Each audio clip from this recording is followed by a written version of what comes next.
Vladimir, buenos días, un placer saludarte. Muy buenos días, Diego. El placer es mío de estar nuevamente en La Razón.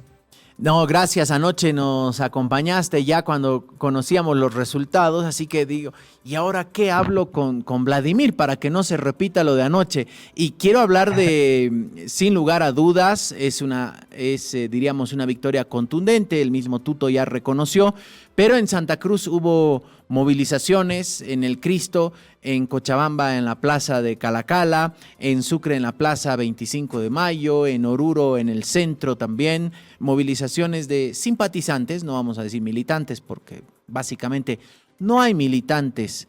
Esta no ha sido una votación de militantes porque tanto el FRI como el PDC, la militancia es muy reducida, casi la directiva. Son simpatizantes. Simpatizantes de Libre rechazaban los resultados y gritaban fraude como hace 6 años en un octubre también.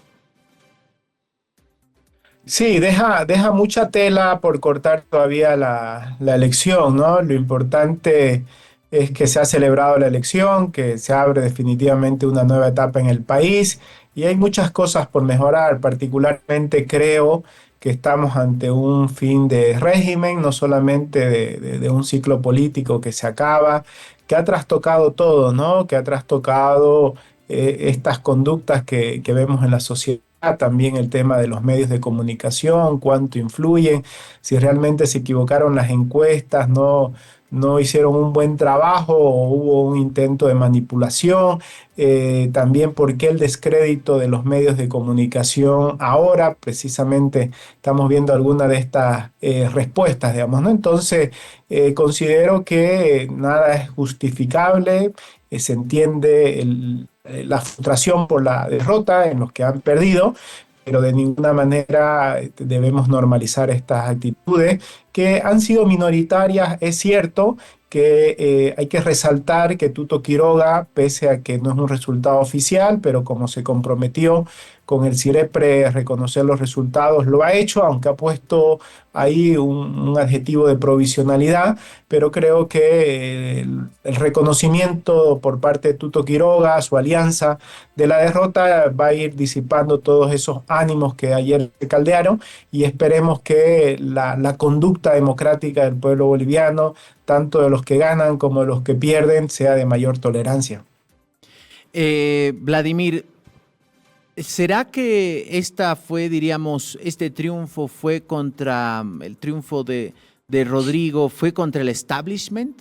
Porque cuando uno empieza a ver, sobre todo, cómo fue el comportamiento de algunos actores, de algunos medios, en la segunda vuelta, donde ahí sí ya la apuesta era mucho más evidente por uno o por otro, casi que entendía que grandes corporaciones estaban apoyando a Tuto Quiroga y Rodrigo Paz jugaba a que era el outsider y parece que le resultó esa fórmula. ¿Podríamos entender que este binomio fue contra el establishment, digamos?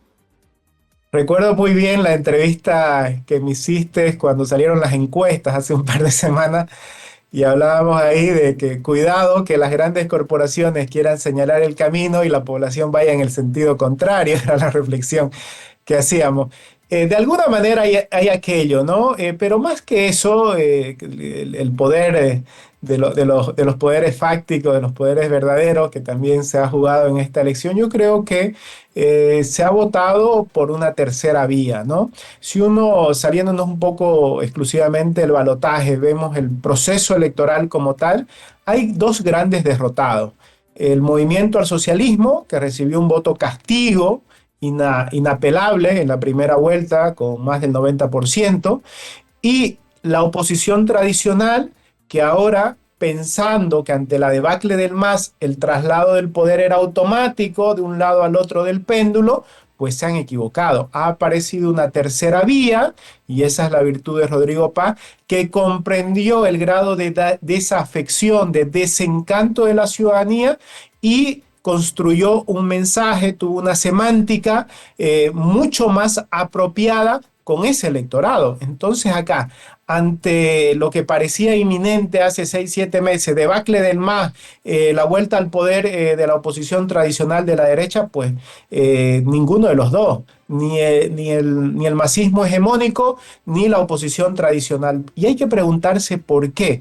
Yo sé que Rodrigo tiene 30 años, es difícil desasociarlo también con los políticos tradicionales, pero en la política la gente va y vota por lo que percibe, y en esta campaña percibieron a Rodrigo como lo distinto, lo nuevo, lo novedoso, el que se salió de ese campo de polarización estridente de los dos bloques políticos que terminaron saturando la ciudadanía. Entonces, yo creo que la victoria de Rodrigo es una victoria de centro, no tanto por lo que él parezca, de la renovación política, que es lo que percibió la gente, y fundamentalmente el hastío con la polarización, con estos dos bloques que al final terminaron cerrando el ciclo. Y hoy se abre un nuevo ciclo. Será mejor, será peor, está por verse, pero está claro que hoy estamos ante un fin de régimen ya y ante la apertura de una nueva etapa en el país.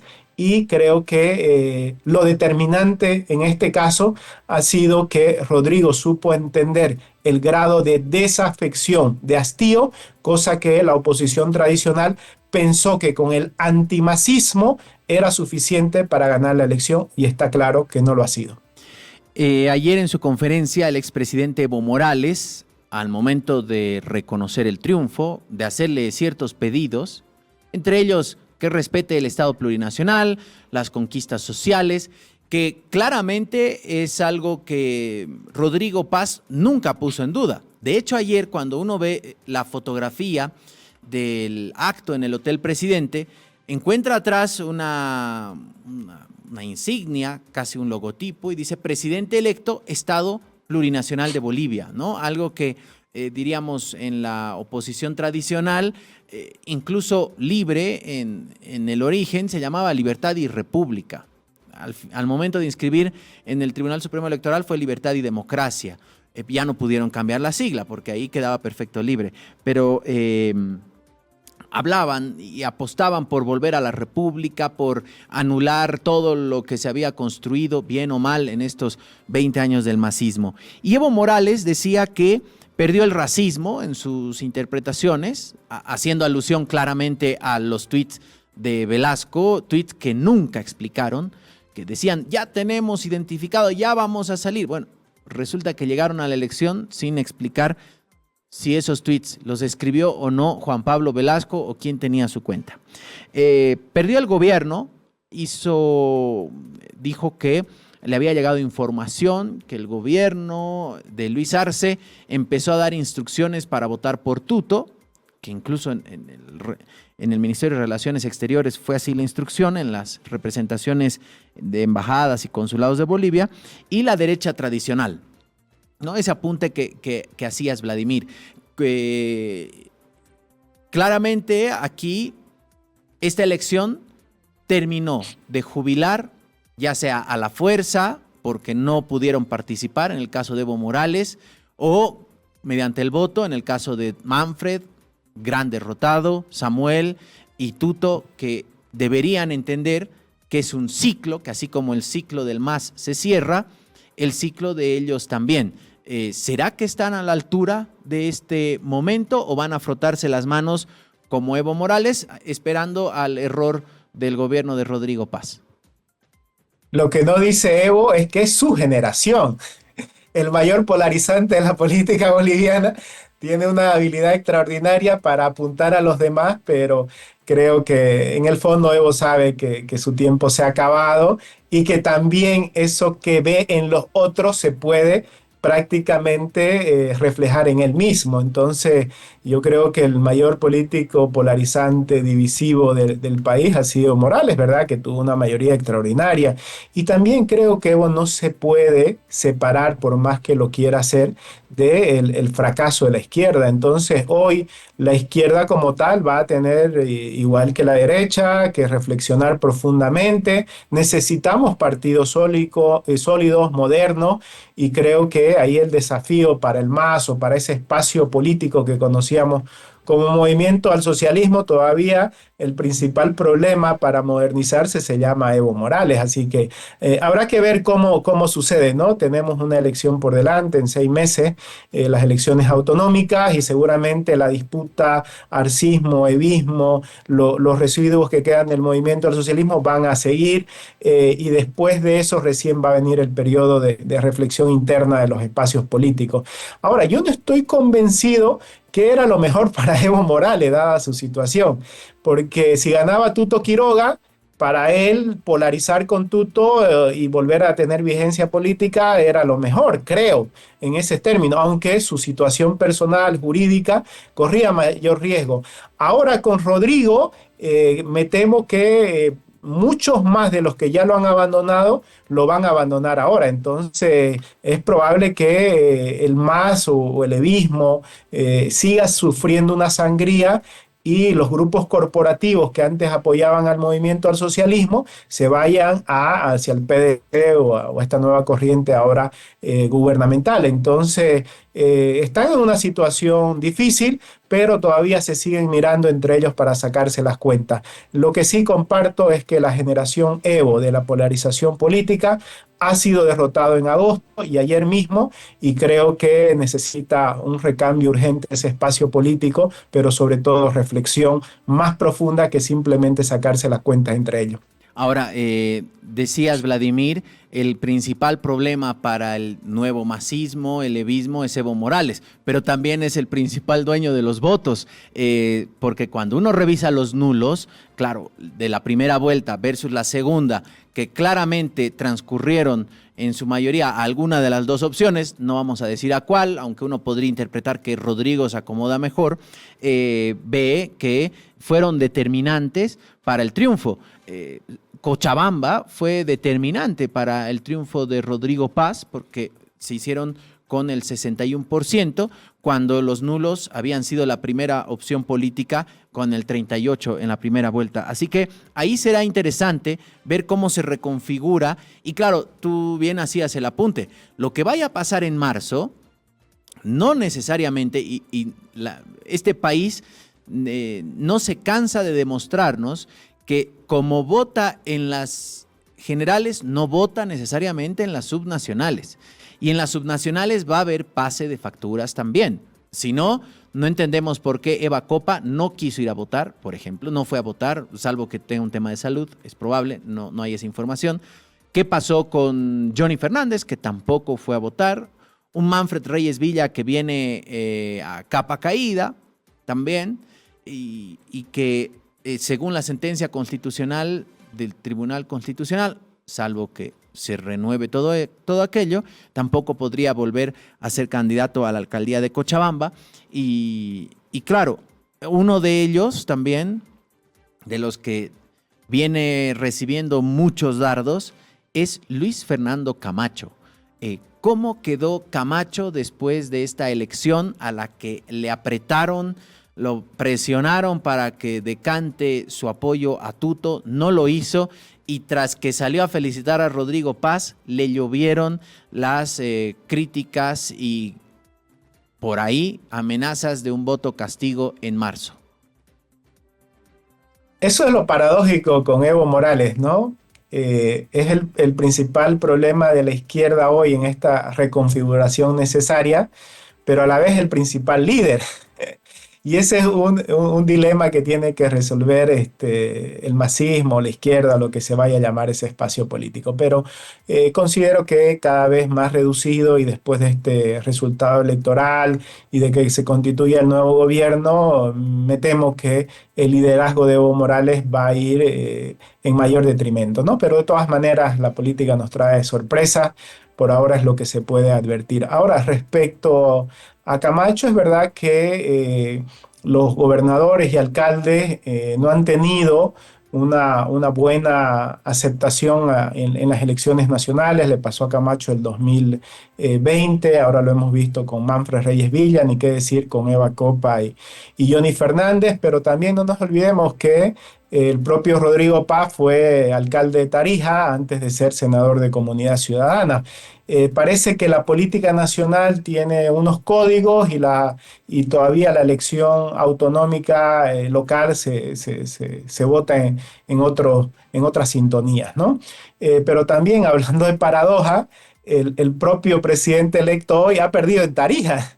Entonces nadie es profeta en su tierra, dice el refrán bíblico, ¿no? Entonces yo creo que eso es lo bonito de la política, las anécdotas que trae. Lo cierto es que Camacho, después de la derrota de Samuel en primera vuelta, dijo que se mantenía de perfil, una posición neutra, que no iba a apoyar a nadie. Creo que pensando más en la elección autonómica, en su posible reelección como gobernador de Santa Cruz, no quería asumir ningún costo político. Todos advertíamos, como acá lo dije, que Tuto Quiroga iba a ganar contundentemente en Santa Cruz, como pasó, que lo más probable era que Rodrigo gane en el país, como también sucedió, pero en términos ya más locales, o regionales en este caso, en la política cruceña, Camacho creo que tomó la decisión de no asumir ningún riesgo por tres motivos. El primero, porque en el lado de Tuto Quiroga están todos sus posibles, o la gran mayoría de sus posibles adversarios. Entonces, contribuir a una victoria contundente de Tuto en Santa Cruz significaba fortalecer a sus probables adversarios. Segundo, tener una derrota en Santa Cruz apoyando a Rodrigo Paz, que iba a perder en Santa Cruz, significaba obviamente una segunda derrota, y eso le podría hacer un daño de cara a las elecciones que se van a venir. Y tercero, creo que también su propia situación jurídica, personal, prefirió no hacer muchas aguas para llevarse bien con el presidente que salga electo. Y finalmente veremos qué vaya a ocurrir en las subnacionales, si diríamos cimbronazo electoral lo que hace es fortalecer a unos, desanimar a otros. Veremos quiénes aspirarán a la gobernación. Por ahí algún senador electo renuncia y se va de candidato a gobernador. Estoy hablando de Branko Marinkovic para, diríamos, ganar el territorio. ¿O cuál tu pronóstico, Vladimir, para Santa Cruz? Muy complicado el escenario para los que han apoyado a Tuto Quiroga, si bien han ganado en Santa Cruz, pero no es tanto un voto por las alianzas que tenía, ¿no? Considero que es un voto más identitario cruceño, que ha votado anti-más, ha votado cambio radical. Tuto supo conectar con ese sentimiento cruceño. Es más, muchos le critican que el haberse anclado ahí le imposibilitó salir a otros territorios más sensibles del país, ¿no? Entonces, ahora el desafío para Tuto es mantener cohesión de esa bancada, y es una bancada que también tiene sus propios problemas. Veremos si Tuto mantiene la cohesión, además que hay la sospecha de que Tuto no se queda como un líder de la oposición o de su espacio político. Ahora no sabemos si va a ser oposición o no, si va a haber gobierno de coalición, que es otra de las cuestiones que está pendiente, y creo que vamos a hablar mucho los próximos días sobre aquello, si hay gobierno de coalición, si hay un gobierno en el Ejecutivo que tenga solo respaldo en la Asamblea con una agenda clara, concreta de cambio. Yo veo difícil mantener la cohesión de la bancada de Libre. Ojalá me equivoque. Creo que la elección subnacional es el tema de la constitución de las cámaras es el primer desafío, y el segundo va a ser la elección autonómica, ¿no? Ahora, por estas sentencias que tanto enredo han traído al país, tengo entendido que no es necesario renunciar, que ese privilegio que tenía el presidente y el vicepresidente de acuerdo a la Constitución, ahora el tribunal lo amplió para todos en base a un principio de igualdad. Entonces, un senador, un diputado podría ser candidato en la subnacional sin renunciar. Lo que está prohibido es ejercer dos cargos, ahí tendría que definir, pero más allá de aquello, no sé si Yankovic realmente va a querer competir por la gobernación. Es verdad que ha dado algunas señales que sí, pero probablemente más cómodo le quede el cargo de senador. Pero insisto, el juego todavía tiene una parte por complementar y es qué posición va a tener libre ahora en este nuevo orden de la política nacional, si va a ser parte de una coalición gubernamental o va a ir a la oposición. Si es que va a la oposición, es muy probable que su alianza se desintegre. Y habrá que ver si finalmente algo que se le reclama a la oposición, antes oposición boliviana o la oposición al MAS, es que no construyeron partidos políticos, no han construido un proyecto, sino fueron alianzas que se iban armando al calor de una elección y fueron cambiando. Si uno hace la revisión, salvo Unidad Nacional, que no participó en todas y participó en alianzas en un par, ninguna se ha mantenido en el tiempo.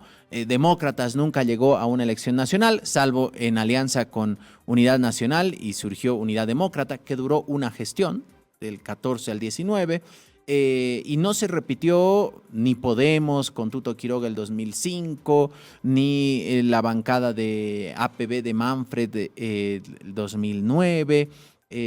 A ver si ahora sí construyen una estructura de partidos políticos que Erika Brockman nos decía, si antes se criticaba a los, comillas, librepensantes en una fuerza política, ahora el problema está en que no habrá disciplina partidaria. Ha sido un común denominador, ¿no?, en la oposición al movimiento al socialismo, que ningún proyecto político trascendió más de 5 años. Pasó con Manfred, con Tuto, con Samuel y ahora con el propio Carlos Mesa. Carlos Mesa anunció la construcción de su partido hace 5 años, nunca lo hizo.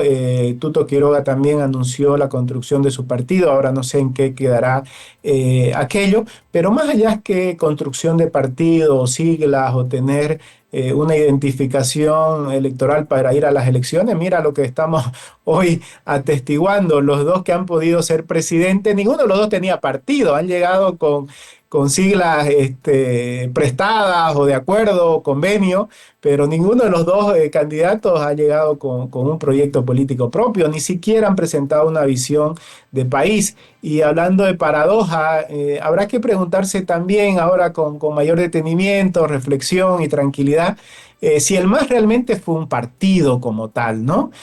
¿Por qué el MAS se destruye tan rápidamente si tenía 1 millón de militantes, decía Evo Morales, y se destruye tan rápidamente y llega a este escenario tan catastrófico? ¿El MAS fue un partido realmente en términos de democracia o fue una sigla que aglutinó corporaciones en base a un liderazgo fuerte como el de Morales?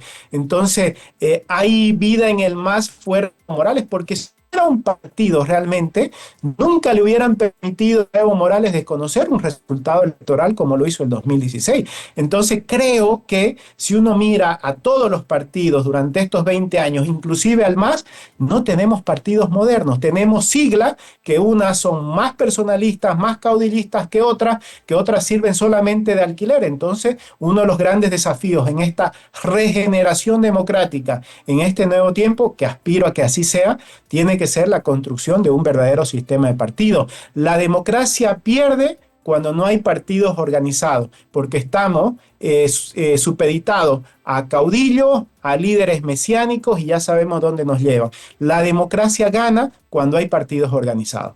Vladimir, siempre es un placer conversar contigo. Hemos ido más allá de los resultados. A las 11 hay una conferencia del presidente electo. Dijo que anunciará medidas, nos imaginamos que es el nombre de las empresas y para proveer de combustible, algo que habría logrado en uno de sus viajes a Estados Unidos. A ver, veremos qué nos dice el presidente electo. Vladimir, gracias, un fuerte abrazo. Estaremos expectantes, gracias a usted y a La Razón. Vladimir Peña, abogado y analista político, estuvo con nosotros